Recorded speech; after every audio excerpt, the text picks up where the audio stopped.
कभी सोचा है कि हम जो नंबर रोज इस्तेमाल करते हैं 1, 2, 3, ये आए कहाँ से? ये हमें इतने स्वाभाविक लगते हैं, पर सच तो ये है कि ये काफी नया आविष्कार है। और इनकी कहानी, खैर, ये कहानी है एक क्रांति की, विरोध की, और एक ऐसे आइडिया की जिसने दुनिया ही बदल दी। चलिए एक छोटा सा एक्सपेरिमेंट करते हैं। स्क्रीन पर देखिए, क्या CXXI3 को XLVI से गुणा कर सकते हैं? लगभग नामुमकिन लगता है ना? अगर ऐसा लग रहा है तो आप अकेले नहीं हैं। सोचिए, सदियों तक पूरे यूरोप में व्यापार और फाइनेंस के लिए गणित कुछ ऐसा ही महसूस होता था। इस स्लाइड में ना दो बिल्कुल अलग दुनियाएं हैं। एक तरफ है रोमन अंक, झंझट भरे, धीमे और छोटे-मोटे हिसाब के लिए भी एबेकस जैसे टूल पर निर्भर। और दूसरी तरफ है हिंदू अरेबी सिस्टम, एकदम साफ, शक्तिशाली और तेज। इसी एक छोटे से नए आइडिया ने व्यापार और फाइनेंस में क्रांति ला दी। जरा एक पल के लिए सोचिए, एक ऐसी दुनिया जहां जीरो जैसा कुछ है ही नहीं। ये कोई काल्पनिक बात नहीं है। सदियों तक यूरोप की यही सच्चाई थी। व्यापार बढ़ रहा था, शहर बड़े हो रहे थे, लेकिन हिसाब किताब का जो सिस्टम वो इस्तेमाल कर रहे थे वो उन्हें पीछे खींच रहा था।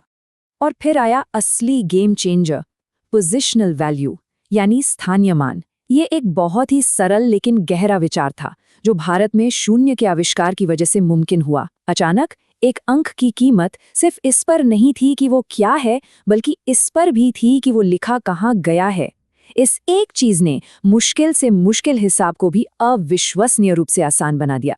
तो सवाल ये है कि ये जबरदस्त नई टेक्नोलॉजी पूरब से पश्चिम तक पहुंची कैसे? खैर, जैसा कि इतिहास में अक्सर होता है, ये ज्ञान व्यापार के रास्तों से सफर कर रहा था, और एक आदमी, एक इटालियन गणितज्ञ, इसे यूरोप में लाने की सबसे बड़ी वजह बना। तो ये जो सफर था ना, उसकी कहानी इस स्लाइड में है। इसकी शुरुआत 5वीं सदी में भारत में हुई, फिर ये अरब दुनिया से होते हुए आखिर में यूरोप पहुंचा। लेकिन असली मोड़ आया 1202 में। फाइबोनाची नाम के एक शख्स ने लिबर अब्बासी नाम की एक किताब छापी। और ये कोई सूखी किताबी थ्योरी नहीं थी, ये व्यापारियों के लिए एक प्रैक्टिकल गाइड थी कि इस नए गणित का इस्तेमाल कैसे किया जाए। तो माहौल अब तैयार था। हमारे पास एक क्रांतिकारी नया आइडिया था। अब हमें एक ऐसी जगह चाहिए थी जहां ये जड़ पकड़ सके, और वो जगह थी 13वीं सदी का इटली। उस वक्त दुनिया के सबसे व्यस्त व्यापारिक केंद्र वहीं थे, और वहां एक व्यापारिक क्रांति चल रही थी। उन्हें एक ऐसे हिसाब किताब की सख्त जरूरत थी जो उनकी रफ्तार से चल सके। जरा देखिए तो कि वो क्या क्या नई चीजें बना रहे थे। Bill of exchange, international banking, double entry बही खाता, ये सब आज के मॉडर्न फाइनेंस की नींव हैं। और इन सब के लिए तेज, सटीक और भरोसेमंद कैलकुलेशंस की जरूरत थी। रोमन अंकों से ये सब करना बस मुमकिन ही नहीं था। तो इस जरूरत से क्या निकला? एक नई तरह की शिक्षा। इन्हें एबेकस स्कूल कहा जाता था, लेकिन ये नाम थोड़ा धोखा दे सकता है। वे एबेकस का इस्तेमाल नहीं सिखा रहे थे, वे ये क्रांतिकारी नया हिंदू अरबी गणित सिखा रहे थे। इन्हें आप समझ लीजिए 13वीं सदी के कोडिंग बूट कैंप्स, जो व्यापारियों और कारीगरों की अगली पीढ़ी को भविष्य की भाषा सिखा रहे थे। और उस जमाने की एक टेक्स्ट बुक से ये लाइन देखिए, ये 3 का नियम नाम का एक कॉन्सेप्ट सिखा रही है, जो कि करेंसी बदलने या मुनाफा निकालने जैसे कामों के लिए एक बहुत ज़रूरी बिजनेस स्किल है। ध्यान दीजिए, ये कितना प्रैक्टिकल है। ये कोई मुश्किल थियोरी नहीं है, ये तो असल दुनिया की बिजनेस प्रॉब्लम्स को सुलझाने का तरीका है। इटली तो इस नंबर रेवोल्यूशन का सेंटर था, लेकिन जाहिर है ज्ञान एक जगह पर बंद कर तो रह नहीं सकता था। अगले कुछ 100 सालों में ये धीरे धीरे शहर दर शहर पूरे यूरोप में उत्तर की ओर फैलने लगा। ये चार्ट तो पूरी कहानी खुद ही बता देता है। जरा उस नीली पट्टी को देखिए, वो है इटली। 200 से ज्यादा सालों तक प्रैक्टिकल मैथ की किताबों के मामले में उनकी लगभग मोनोपोली थी। ये ज्ञान हाथ से कॉपी की गई किताबों के जरिए धीरे धीरे फैल रहा था। और फिर 1450 के आसपास प्रिंटिंग प्रेस आया, और बस सब कुछ बदल गया।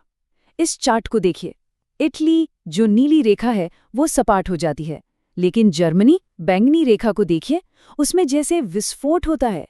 जल्द ही इंग्लैंड लाल और नीदरलैंड्स नारंगी भी पीछे पीछे आ जाते हैं। एक टेक्नोलॉजी आई और उसने ज्ञान का जैसे धमाका ही कर दिया। पर इसमें एक बड़ी दिलचस्प बात है। हम उम्मीद करेंगे कि उत्तरी जर्मनी के बड़े व्यापारिक शहर हैंसिएटिक लीग इस नई तकनीक को अपनाने में सबसे आगे होंगे, लेकिन उन्होंने इसे अपनाने में आश्चर्यजनक रूप से बहुत देर कर दी। ये एक बड़ी याद दिलाने वाली बात है कि तरक्की हमेशा एक सीधी लाइन में या एक जैसी नहीं होती। तो ये पूरी कहानी हमें आज टेक्नोलॉजी अपनाने के बारे में क्या सिखाती है? ये एक बहुत ज़रूरी सबक है। सिर्फ इसलिए कि आपके पास एक बेहतर आइडिया है, इसका मतलब ये नहीं कि लोग उसे हाथों हाथ ले लेंगे। संस्कृति, आदतें और बदलाव का सीधा सीधा विरोध अक्सर रास्ते में आ जाता है। और इसका सबसे बढ़िया उदाहरण है ये किस्सा। 1500 के दशक के आखिर में इंग्लैंड के सबसे ताकतवर लोगों में से एक विलियम सेसिल के क्लर्क आधुनिक तेज हिंदू अरबी अंकों में खाते तैयार करते थे, और फिर वो उनसे कहते थे कि इस पूरे हिसाब को वापस रोमन अंकों में बदलो, क्योंकि उन्हें वही समझ में आता था। ये जड़ता की ताकत का एक अविश्वसनीय उदाहरण है।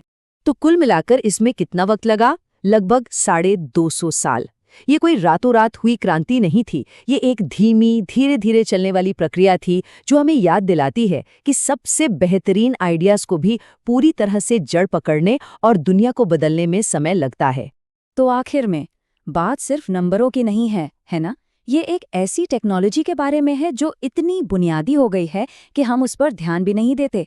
इन सरल प्रतीकों ने व्यापारिक क्रांति को बढ़ावा दिया, वैज्ञानिक क्रांति का रास्ता बनाया और आधुनिक फाइनेंस की नींव रखी। ये वो अदृश्य बुनियाद है जिस पर हमारी आज की दुनिया खड़ी है।